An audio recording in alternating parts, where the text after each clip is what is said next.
அந்த ஆண்டிமுத்து ராசா குடும்பம் வெள்ளைக்காரன் காலத்து அடிமைகளாக கையில கால சங்கிலியை பூட்டி கப்பலில் கொண்டு போயிடும். அப்படி கொண்டு போகப்பட்ட குடும்பங்களில் ராஜா உடைய அப்பா ஆண்டிமுத்து ராசாவும் ஒரு தலித்துக்கு திருச்சியில இவ்வளவு பெரிய அரசியல் அதிகாரத்தை பெற்றுக் கொடுத்ததுல இணையாசிரியனும் இங்க கருணாநிதியுடைய இணையர் துணைவி ராஜாத்தி அம்மாளும் கனிமொழியும் பெருமை. லண்டன் குயின் எலிசபெத்தை பார்க்கணுமா, 1/2 மணி நேரத்தில் போய் பார்ப்பார். லைக்காவிலிருந்து பிரிந்த லிப்ரா இந்த எங்க லண்டன்ல இருக்கிற லைக்காவிலிருந்து பிரிந்து வந்த லிப்ரா நிறுவனத்தோடு இவர் இப்ப பங்குதாரர். குயினையும் பார்ப்பாரு, வேல்ஸ் இளவரசரையும் பார்ப்பாரு. காரணம் 1000 கோடி உலகம் முழுக்க குட்டி கிடக்கிறது. தன்னுடைய வருங்கால திட்டம் கனிமொழியை முதலமைச்சராக்கும். இவர் தான் துணை முதலமைச்சர். முரசொலி மாறன் குடும்பத்துக்கே துரோகம். முரசொலி மாறன் குடும்பத்துக்கே துரோகம். தயாநிதி மாறன் கலாநிதி மாறன் 2 பேருமே திமுகவிலிருந்து விரட்டி அடிக்கப்பட்டதுக்கு காரணமே இந்த ஆண்டிமுத்து ராசா தான். கருணாநிதி குடும்பம், சின்னம்மா குடும்பம், ராஜாத்தி அம்மா குடும்பம், கனிமொழி குடும்பம், முரசொலி மாறன் நாற்காலியை இவருக்கு கொடுங்கள். வாஜ்பாய் ஆடி போயிட்டாரு. மெரிபா பன்னீர் சோடா, ஐ ட்ரஸ்ட் மெரிபா. திமுகவில் தலித் பாலிடிக்ஸ்னு ஒரு பெரிய பாலிடிக்ஸ் தமிழ்நாட்டில் இருக்கு. அந்த தலித் பாலிடிக்ஸுக்கு ராஜா தான் ஹீரோ. திருமாவளவனை பேசணுமா, பூ முடித்த ஒருத்தியை வைத்து விட்டு புணர்வதற்கு வேற ஒருத்தியா ராசா தான். திரும்ப வேற யாரும் கேட்க முடியுமா? தலித்தை விட்டே தலித்தை காலி பண்ணுறது. விடுதலை சிறுத்தைகள் தலித் இளைஞர்கள் போய் ராஜா கதரா கோஷம் போட்டிருக்கான். ராஜா தலித் இளைஞர் திமுக தலித்தை வச்சு அடித்து மண்டையை உடைச்ச ரத்த சிந்து வச்சிருக்காரு. அப்புறம் ராஜா என்ன நினைக்கிறாரு, இனிமேல் திமுகவுடைய தலித் தலைவனே நான் தான், பட்டை தலைவனை நான் தான். திமுகவுக்கு எதிராக யாராவது திருமா தலித் போன்றவர்களெல்லாம் குரல் கொடுத்தால் அந்த குரலை நான் தான் அடக்குவேன். திமுக ரொம்ப சந்தோஷமா இருக்கு. ஏன் திருமா மாற்று வந்து நான் திருமாவுக்கு மாற்று நமக்கு ஒரு ஹீரோ கிடைச்சிட்டான்டா. இதுதான் இப்ப ராஜாவுடைய அரசியல். ராஜா வந்த இடம் திராவிடர் கழகம். ரெஃப்ளெக்ட் நேயர்களுக்கு வணக்கம். இன்று நாம் சந்திக்க இருக்கக்கூடிய சிறப்பு விருந்தினர் மூத்த பத்திரிகையாளர் திரு தமிழா பாண்டியன் அவர்கள். ஐயா வணக்கம். வணக்கம் ஐயா. திமுக துணை பொதுச் செயலாளர் ராசா முன்னாள் மத்திய அமைச்சராக இருந்திருக்கிறார். சின்ன வயதிலே திமுகவில் வந்து எம்பியாக இருக்கிறார். ஆனால் அண்மை காலங்களாக ரொம்ப சர்ச்சை நாயகனாகவே வலம் வரார். அண்மையில் ஒரு பதிவு போட்டிருந்தாரு, பூ முடித்தவனை புறம் தள்ளிவிட்டு புணர்ச்சிக்கு வேறொரு இடம் தேடுவதில் தவறில்லை அப்படின்ற போல கூட்டணி கட்சி, அதாவது திமுகவில் வெற்றி பெற்றவர்கள் தாவேகாவுக்கு போனவர்களை பார்த்து ரொம்ப கொச்சையாக ஒரு பதிவு போட்டு ரொம்ப சர்ச்சையாக ஆயிடுச்சு. யாரும் தான் ஐயா தொடர்ந்து இந்த சர்ச்சையாக மாட்டிக்கொண்டு வர இந்த ஆண்டிமுத்து ராசா யார் அப்படின்ற ஒரு கேள்வி இருக்குது. யார் அவர்? இல்லை, இப்போ அந்த ஆண்டிமுத்து ராசா குடும்பம் இலங்கைக்கு தோட்ட தொழிலாளராக குடிபெயர்ந்த ஒரு குடும்பம். ஏறக்குறைய 100 ஆண்டுகளுக்கு முன்பே இலங்கை தோட்ட தொழிலாளர்கள் ஒரு ஒடுக்கப்பட்ட சமூகம். அத்தனை பேரும் கூலி வேலைகளுக்காக ஆங்கிலேயன் காலத்தில் வெள்ளைக்காரன் காலத்தில் அவர்களை தோட்ட தொழிலாளராக அடிமாட்டு விலைக்கு அதாவது அடிமைகளாக கையில கால சங்கிலியை பூட்டி கப்பலில் கொண்டு போயிடுவோம். அப்படி கொண்டு போகப்பட்ட குடும்பங்களில் ராஜா உடைய அப்பா ஆண்டிமுத்து ராசாவும் ஒருவர். அவர் குடும்பம் இந்திய இலங்கை ஒப்பந்தம் உருவான பிறகு அவர்களெல்லாம் தாய் மண்ணிற்கு திரும்பி வந்தார்கள். அப்படி திரும்பி வருகிற பொழுது இந்த ராஜாவுடைய சகோதரர்கள் இப்படி பல பேர் திருச்சி பெரம்பலூர் அருகில் குடியேறுறாங்க. சின்ன வயதிலேயே இந்த ராஜாவுக்கு பெரியார் இயக்கங்களின் மீது ஒரு பற்று. படிக்கிற காலத்திலேயே, வழக்கறிஞராக படிக்கிற காலத்திலேயே பெரியார் இயக்கங்களின் மீது ஒரு பெரிய பற்று. இந்த பெரியார் இயக்கங்களின் மீது பற்று தான் திமுகவின் மீது திரும்பியது. திமுக மீது திரும்பிய பிறகு இது திராவிட இயக்க கொள்கை பேசி திரிந்த ராஜா கருணாநிதி கண்ணில் படுகிறார். கருணாநிதி கண்ணில் படுகிறார். கருணாநிதி கண்ணில் பட்ட பிறகு முரசொலி மாறன் வழியாக டெல்லிக்கு நாடாளுமன்ற உறுப்பினராக இவர் டெல்லிக்கு போகிறார். ஓகே. யாருடைய சிசினா? முரசொலி மாறனுடைய சிசி. முரசொலி மாறனிடம் யாரும் சிசியனாக இருந்த வரலாறு இல்லை. ஓ, அப்பேற்பட்டு ஒரு மனசுல ஒரு இடம் பிடிச்சிருக்கு. ஏன்னா முரசொலி மாறன் யாரிடம் பேச மாட்டார், இறுக்கமானவர். ஏன்னா மாமா முதலமைச்சர், முதலமைச்சர் அண்ணா இருந்த அந்த ஆசனம், அண்ணா நாடாளுமன்ற உறுப்பினராக இருந்தார் திமுக ஆட்சிக்கு வருவதற்கு முன்பு. ஆமாம். அந்த இடம் காலியான பிறகு அந்த இடத்தில் அண்ணா முரசொலி மாறனை அமர வைத்து அழகு பார்த்தார். அதே முரசொலி மாறன் பல ஆண்டுகளுக்கு பிறகு ராஜாவை அமர வைத்து அழகு பார்த்தார். அண்ணா கொடுத்த நாற்காலி முரசொலி மாறனுக்கு, முரசொலி மாறன் கொடுத்த நாற்காலி ஆர் ராசாவுக்கு. நீங்க ஆர் ராசா மத்திய அமைச்சராக்கப்பட்ட பிறகு நீங்க இவ்வளவு பெரிய பொறுப்புக்கு ராசா வருவதற்கு காரணம் கனிமொழி குடும்பமும் ஒரு காரணம்.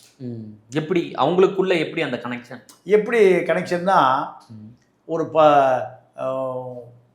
புலனாய்வு பத்திரிகை இணையாசிரியர் கருணாநிதியுடைய சின்ன வீட்டுக்கு நெருக்கம், ராஜாத்தி அம்மா கனிமொழிக்கு நெருக்கம். ஓகே. இந்த 2 பேரும் இணையாசிரியனும் ராஜாவும் நண்பர்கள். ஓகே. ராஜாவுக்கு ஒரு தலித்துக்கு திருச்சியில இவ்வளவு பெரிய அரசியல் அதிகாரத்தை பெற்றுக் கொடுத்ததுல இணையாசிரியனும் இங்க கருணாநிதியுடைய இணையர் துணைவி ராஜாத்தி அம்மாளும் கனிமொழியும் பெரும் பங்கு. நீங்க உதாரணத்துக்கு கருணாநிதியினுடைய அக்கால் மகன் முரசொலி மாறன். ஆமாம். அக்கால் மகன் முரசொலி மாறனுடைய மகன் தயாநிதி மாறன். தயாநிதி மாறன் இந்திய தொலை தொடர்புத்துறை அமைச்சர். இருந்தார். அதே தயாநிதி மாறன் சன் தொலைக்காட்சியின் பங்குதாரர். எப்படி அண்ணன் தொலைத்தொடர்புத்துறை தம்பி தொலைத்தொடர்புத்துறை அமைச்சர். சன் தொலைக்காட்சியில பங்குதாரர். அண்ணன் சன் தொலைக்காட்சியினுடைய இயக்குனர். அந்த காலகட்டத்தில் தான் ஒரு 500 டெலிஃபோன் எக்ஸ்சேஞ்சே நடத்தி ஒரு வழக்கு, அரசுக்கு பல ஆயிரம் கோடி ஊழல். இதெல்லாம் பழைய கதை. ஆமாம். ஏன்னா வடநாட்டில் வந்து நாம தான் இங்கே ஆண்டிமுத்து ராசான்னு சொல்கிறோம். வடநாட்டில் வந்து அவர் வந்து 2G ராஜா, ஸ்பெக்ட்ரம் ராஜான்னு தான் சொல்லுவாங்களாம். அப்படின்ற போல இருக்கு. ஆமாம். அப்போ இந்த ராஜா முரசொலி மாறன் குடும்பத்துக்கு மிக நெருக்கமாகி இருந்த ராஜா முரசொலி மாறனுடைய மகன் தயாநிதி மாறனுடைய அமைச்சரவை நாற்காலியில் அவர் அமர்ந்தார். அப்போ அந்த குடும்பத்தையே புறம் தள்ளி அந்த நாற்காலியில் அமர்வதற்கு ராஜாத்தி அம்மாவும் கனிமொழியும் காரணம். ஓகே. ராஜாத்தி அம்மாவும் கனிமொழியும் காரணம். அப்போ ராஜா எந்த அளவு கருணாநிதி சின்ன வீட்டுக்கு எவ்வளவு நெருக்கமா இருந்திருப்பார். ராஜாவும் ராஜாத்தி அம்மாவும் நீங்க மிக ராஜாவுக்காக போராடி தயாநிதி மாறன் இருந்த அந்த நாற்காலி, மத்திய தொலை தொடர்புத்துறை அமைச்சர் பதவியை வாங்கி கொடுத்த பிறகு முரசொலி மாறன் குடும்பம் இடிந்து போய் விடுகிறது.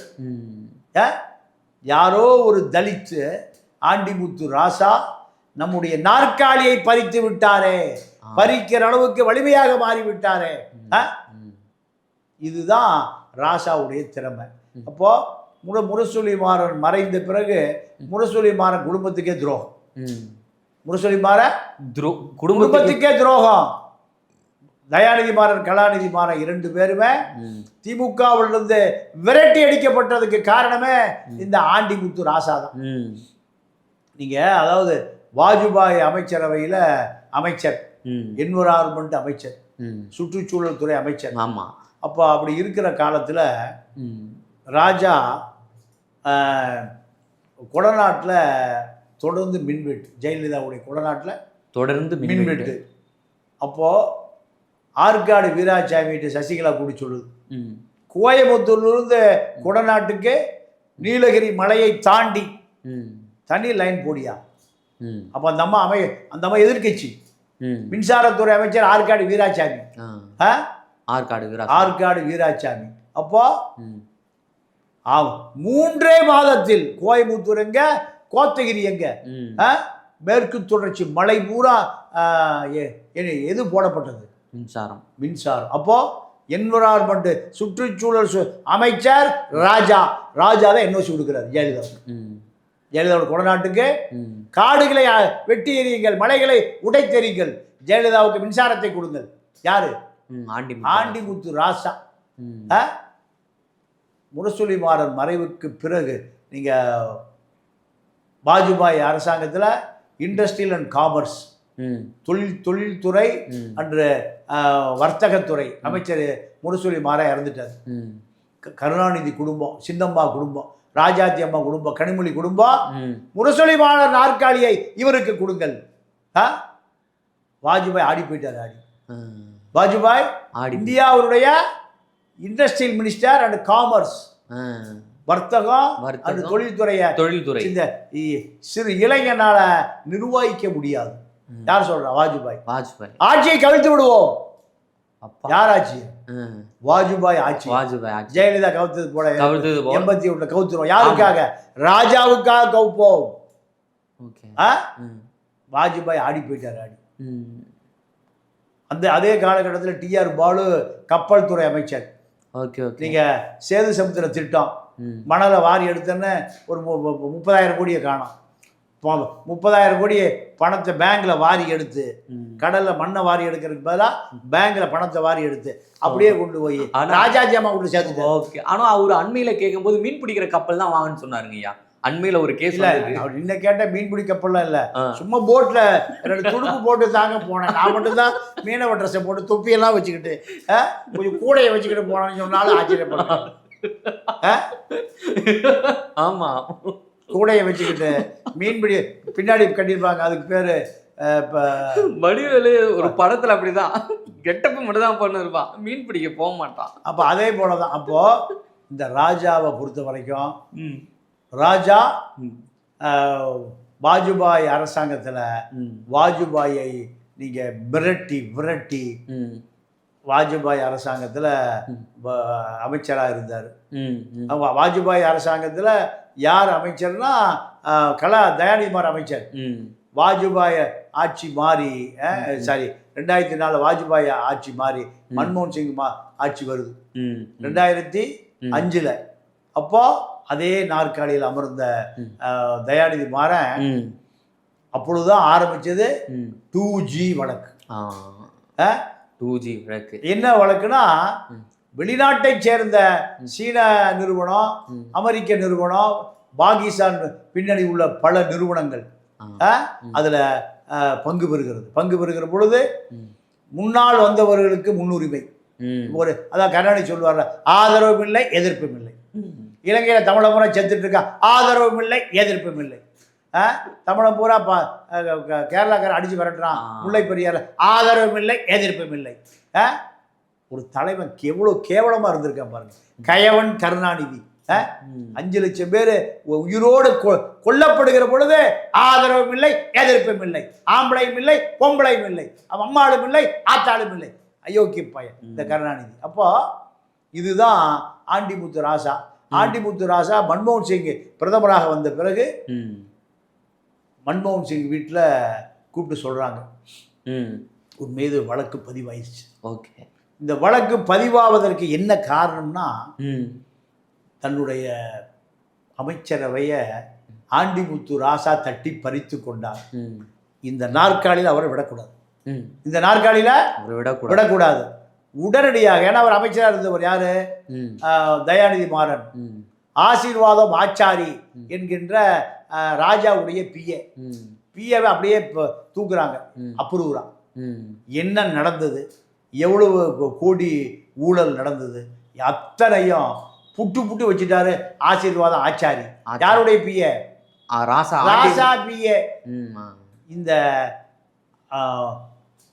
சன் தொலைக்காட்சி மாரன் பிரதர்ஸ் என்ன பண்ணுறான், யாராருக்கு குறைந்த விலைக்கு இந்த 2G ஏலம் கொடுக்கப்பட்டது, கருப்பு எவ்வளவு வெள்ளை எவ்வளவு, எல்லா ஃபைலையும் 5 கோடி ரூபாய் செலவு பண்ணி 5 பிரதிநிதிகள் எடுக்கிறாங்க. யாரு? மாரன் பிரதர்ஸ் எடுத்து அத்தனையிலும் மாட்டிக்கொண்டார். 1000 கோடிக்கு போறத ஒரு 200 கோடி வாங்கிட்டு 300 கோடி ஏலம் விட்டுறது. அரசுக்கு எவ்வளவு இழப்பு? 500 கோடி இழப்பு ஒரு கம்பெனிக்கு. இப்படி பலாயிரம் கோடி, லட்சம் கோடி. கடைசியில அந்த அட்வொகேட் ஜெனரல் ஏஜி என்ன சொல்றான், 1.25 லட்சம் கோடி அரசுக்கு இழப்பு. 1.25 லட்சம் கோடி இழப்பு. இந்த ராசா என்ன பண்ணாருன்னா, ஏலமே கொடுக்காம, டெண்டரே கொடுக்காம, யார் விருப்பப்பட்டார்களோ அவர்களுக்கு கையூட்டை வாங்கி கொண்டு அத்தனையும் கொடுத்து விட்டார். இதை தயாநிதி மாறன் கம்பெனி என்ன பண்ணாங்க, அத்தனை ஊழலையும் 5 ஜெராக்ஸ், ஒன்று நேரடியாக சிபிஐக்கு ஒன்று கொடுக்குறாங்க, உச்ச நீதிமன்ற தலைமை நீதிபதிக்கு ஒன்று, பாஜகவுக்கு ஒன்று. இவன் தான் ஆப்படிப்பான். பாஜக ஒன்று, communist party of India, communist party of India, Marxist, இவர்கள் தான் இந்த ஊழலை எதிர்த்து போராடக்கூடியவர்கள். அத்தனை பேருக்கு ஆளுக்கு ஒரு காப்பி. சூசாமிக்கு ஒரு காப்பி. யாரு? சூசாமி சூனாசாமிக்கு ஒரு காப்பி கொடுத்த பிறகு உச்ச நீதிமன்றத்தினுடைய கதவுகள் தட்டப்படுது. ஐயா, ஊழல் நடந்திருக்கு.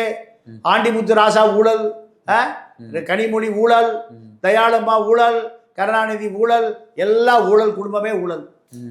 நீதிமன்றத்துக்கு வந்த பிறகு மன்மோகன் சிங் கூப்பிட்டு சொல்றாரு, ஊழல் பதிவாகி போச்சு, மந்திரி பதவி விட்டுட்டு போயிருக்கேன்னு. நான் மந்திரி பதவி விட்டு ஜெயிலுக்கு போனா உங்களே கூட்டிட்டு போவேன். யார் சொல்றான்? ஆண்டிமுத்து ராசா. யார? அன்றைய பிரதமர் மன்மோகன் சிங். ஆமா, மன்மோகன் சிங்கினுடைய மனைவி கௌர். அப்போ இறந்து போயிட்டார் அவர் மன்மோகன் சிங். இப்போ ஆமா, அந்த அம்மா எல்லாத்துக்கும் வீட்டுக்கு வந்த முக்கிய மந்திரிகள் வேலைக்காரனை விட்டு காப்பி கொடுக்கக்கூடாது, அந்த அம்மாவை எடுத்துட்டு வருது. பஞ்சாபி ஒரு மரியாதை. நீங்களும் தான் என்னோட சேர்த்து ஜெயிலுக்கு வரணும்னு காப்பியெல்லாம் ஆடி கொட்டி பதறி போகுது அந்த அம்மா. நான் உங்களை கையை காமிச்சிருவேன். இப்படித்தான். ஏன்னா இந்த ஊழல் பணத்தில் வந்த பணத்தில் தான் 600 கோடி ரூபாய் கலைஞர் டிவி ஆரம்பிக்கப்பட்டது. இந்த கலைஞர் டிவி ஆரம்பிக்கப்பட்டதற்காக 600 கோடி ரூபாய் உங்களுக்கு எங்க இருந்துமா வந்தது? தயாளம்மா, எனக்கு என்னப்பா தெரியும், எனக்கு வயசாகி 75-80 ஆகி போச்சு, கையெழுத்து போட சொன்னானு போட்டேன், எங்க பணம் வந்தது எங்க போச்சு எனக்கு என்ன தெரியும், என்ன ஜெயிலில் போட்டுறாதீங்கப்பா. எங்க அண்மையில் கூட ஒரு ஆடியோ வெளியாடிச்சு, இப்போ மாரிதாஸ் வெளியிட்டாரு, நானாயா எடுத்தேன், எல்லாமே அந்த குடும்பத்து தானே போச்சு அப்படின்ற போல ஆராசா பேசுவது போன்று ஒரு ஆடியோ. அப்போ இப்படிப்பட்டவர் தான் இந்த ராசா. நீதிமன்றம் தலையிட்டு 1,75,000 கோடி ஊழல் நடந்திருக்கு. இதுல இந்த பணம் தயாளம்மாவுக்கு யாரு கொடுத்தா? ராஜா கொடுத்துருக்காரு. அந்த அம்மா சிறைக்கு போவதற்கு பதிலா கனிமொழி இல்லை நான் தான் அந்த பணத்தை வாங்கினேன்னு நேரடியாக போய் தன்னுடைய தந்தையின் முதல் மனைவி தயாளம்மாள், தந்தையின் 2வது மனைவி தர்மாம்பாள், கனிமொழி அம்மா, அந்த அம்மா வழிய போய் சிறையில் அடைப்பட்டது. சிறையில் இதுக்கு யார் காரணம்? ஆண்டிமுத்து ராசா. இந்த ஆண்டிமுத்து ராசா சிறையில் அடைக்கப்பட்டார். கலைஞர் டிவியினுடைய இயக்கராக இருந்த சரத் ரெட்டியும் சிறையில் அடைக்கப்பட்டார். இப்போ இவர்கள் பழி வாங்கி கொண்டார்கள். யாரு? மாரன் பிரதர்ஸ். மாரன் பிரதர்ஸ் பழி வாங்கி கொண்டார்கள். கருணாநிதி காலம் முடிந்தது. கருணாநிதி காலம் முடிந்த பிறகு ஸ்டாலின் காலம் வருகிறது, சபரீஷன் காலம் வருகிறது, உதயநிதி காலம் வருகிறது. 2G அதாவது ஜென்சி ஜெனரேஷன், எல்லாம் டவுசர் பாய்ஸ். இந்த இவர்கள் அரசியலுக்கு வந்த பிறகு நீங்க இந்த ஸ்டாலினுடைய மருமகன் அவர் ஒரு டவுசர் பாய்ஸ் கூட சொல்றாரு, உன்னால எங்க கட்சி பேரெல்லாம் கெட்டு போச்சு, நீ எவ்வளவு பணம் வச்சிருக்கிற, எனக்கு ஒரு ஃபைன், நம்ம ஏட்டையா 500 ஃபைன் கேட்பார்ல, அந்த ஃபைனு, ஆமா 1500 கோடி ரூபாய் கொடுத்தா நீ கட்சியில இணையலாம், இல்லை என்றால் இப்படியே கிளம்பிடு கொடுத்தாரா ஆண்டிமுத்து? கொடுத்தா 1500 கேட்டால் 2500 கோடி கொடுப்பார். அப்பா. லண்டன்ல பிரிட்டிஷ் குயினை பார்க்கணும்னு அப்பாயின்மெண்ட்டே இல்லாமல் போய் பார்க்கக்கூடிய நபர் யாரு? ஆண்டிமுத்து. ஆண்டிமுத்து ராசா லண்டன்ல. அப்பா. உலகம் முழுக்க ஒரு மிகப்பெரிய வலைப்பின்னல். இந்த 2G பணம் உலகம் முழுக்க முதலீடு செய்யப்பட்டிருக்கு. உலகம் முழுக்க முதலீடு செய்யப்பட்டிருக்கு. இப்போ ராஜா திமுகவினுடைய மிகப்பெரிய போர்வாளா மாறிட்டார். என்ன காரணம்? திமுகவில் தலித் பாலிடிக்ஸ்னு ஒரு பெரிய பாலிடிக்ஸ் தமிழ்நாட்டில் இருக்கு. அந்த தலித் பாலிடிக்ஸுக்கு ராஜா தான் ஹீரோ. திருமாவளவனை பேசணுமா? பூ முடித்த ஒருத்தியை வைத்து விட்டு புணர்வதற்கு வேற ஒருத்தியா? ராசா தான். திரும்ப வேற யாரும் கேட்க முடியுமா? தலித்தை விட்டே தலித்த காலி பண்றது ஃபார்முலா. அது வந்து திமுக. நீங்க குன்னத்துல விடுதலை சிறுத்தைகள் தலித் இளைஞர்கள் போய் ராஜாக்கு எதிராக கோஷம் போட்டிருக்கான். ராஜா தலித் திமுக தலித்தை வச்சு அடிச்சு மண்டையை உடைச்ச ரத்த சித்து வச்சிருக்காரு. அப்புறம் ராஜா என்ன நினைக்கிறாரு? இனிமேல் திமுகவுடைய தலித் தலைவனே நான் தான், படை தலைவனே நான் தான். திமுகவுக்கு எதிராக யாராவது தலித் போன்றவர்களெல்லாம் குரல் கொடுத்தால் அந்த குரலை நான் தான் அடக்குவேன். திமுக ரொம்ப சந்தோஷமா இருக்கு. ஏன்? மாற்று வந்து நான் திருமாவுக்கு மாற்று நமக்கு ஒரு ஹீரோ கிடைச்சிட்டான்டா. ஓகே, இதுதான் இப்ப ராஜாவுடைய அரசியல். ராஜா வந்த இடம் திராவிடர் கழகம். இவரோட கோவை ராமகிருஷ்ணன்லாம் பதவியில் இருந்திருக்காரு. அங்க ஆரம்பித்த அரசியல் இப்போ லண்டன் குயின் எலிசபெத்தை பார்க்கணுமா? 1/2 மணி நேரத்தில் போய் பார்ப்பார். லைக்காவிலிருந்து பிரிந்த லிப்ரா இந்த செல்போன் கம்பெனி லண்டன்ல இவர் பார்த்தார். எங்க? லண்டன்ல இருக்கிற லைக்காவிலிருந்து பிரிந்து வந்த லிப்ரா நிறுவனத்தோடு இவர் இப்ப பங்குதாரர். குயினையும் பார்ப்பாரு, வேல்ஸ் இளவரசரையும் பார்ப்பாரு. காரணம், 1000 கோடி உலகம் முழுக்க குட்டி கிடக்கிறது. குட்டி மாப்பிள்ளை கேட்டு 1500 கோடி வச்சுக்கோ. இப்படி மிகப்பெரிய அரசியல் உயரத்துக்கு வந்த ராஜா தன்னுடைய வருங்கால திட்டம் கனிமொழியை முதலமைச்சராக்குவது. இவர் தான் துணை முதலமைச்சர். இப்ப எப்படி விஜய் ஆதவர்ஜுனா? ஆமா. பவர் சென்டர் யாரு? ஆதவர்ஜுனா தான். அதே போல இது திமுகவுல உதயநிதி காணாம போயிருவார். படம் நடிக்க போயிருவார். நயன்தாராவோட குத்தாட்டம் போட போயிருவார். அப்போ ஸ்டாலின் ஓய்வெடுப்பார். கனிமொழி முதலமைச்சர். துணை முதலமைச்சர் யாரு? பவர் சென்டரான ஆண்டிமுத்து ராசா. இப்படி கற்பனையை தட்டி விட்டு பறக்க விட்டு கொண்டு இருக்கிறார். திமுக அழிஞ்சே போச்சு. திமுகவில் இருக்கக்கூடிய கூட்டணி கட்சிகள் எல்லாம் வாக்குகளை பிரித்த பிறகு திமுக சீமா கட்சி மாதிரி ஆகிப்போச்சு. 25% தேர்தலுக்கு முன்பு வாங்கிய ஓட்டு எல்லாம் காங்கிரஸ் போயிடுச்சு, கம்யூனிஸ்ட் போயிடுச்சு, விசிகா போயிடுச்சு, முஸ்லீம் லீக் போயிடுச்சு, கிறிஸ்துவம் போயிட்டா, எல்லாம் போயாச்சு. இப்போ எவ்வளோ மிச்சம் இருக்கு? 10%. 10 8 ஆச்சுன்னா சீமா கட்சிக்கு இணையாக வந்து போட்டியும் அவங்க 2 பேரும் சீமானுக்கும் ஸ்டாலினுக்கு தான் போட்டி எதிர்காலத்தில். இப்போ இந்த சூழ்நிலையில் திமுகவை கனிமொழி கைப்பற்றி மறு சீரமைப்பு செய்வார் என்ற நம்பிக்கையோடு காத்திருக்கிறார் இந்த ஆண்டிமுத்து ராசா, அகதி ராசா. ஓகே. சரிங்க, 2 பேரும் சேர்ந்து திமுகவை கபலீகரம் இல்லது ஏதோ ஒன்று செய்ய போறாங்க. ஏதோ ஒண்ணு இல்ல, கட்டுப்பாட்டுக்கு கொண்டு வர போகிறாங்க. ஏதோ ஒண்ணு இல்ல, திட்டமிட்டு செய்ய போகிறாங்க. என்ன பண்ண போறான்? எதிர்காலத்தில் திமுகவுடைய தலைவர் கனிமொழி, அவரை இயக்குபவர் ஆண்டிமுத்து ராசா. ஓகேங்கய்யா, மிக்க நன்றி ஐயா. ஆண்டிமுத்து ராசா குறித்து பல்வேறு தகவல்களை எங்களுடன் பகிர்ந்தமைக்கு நன்றி, வணக்கம். மெரிபா பன்னீர் சோடா. I trust மெரிபா.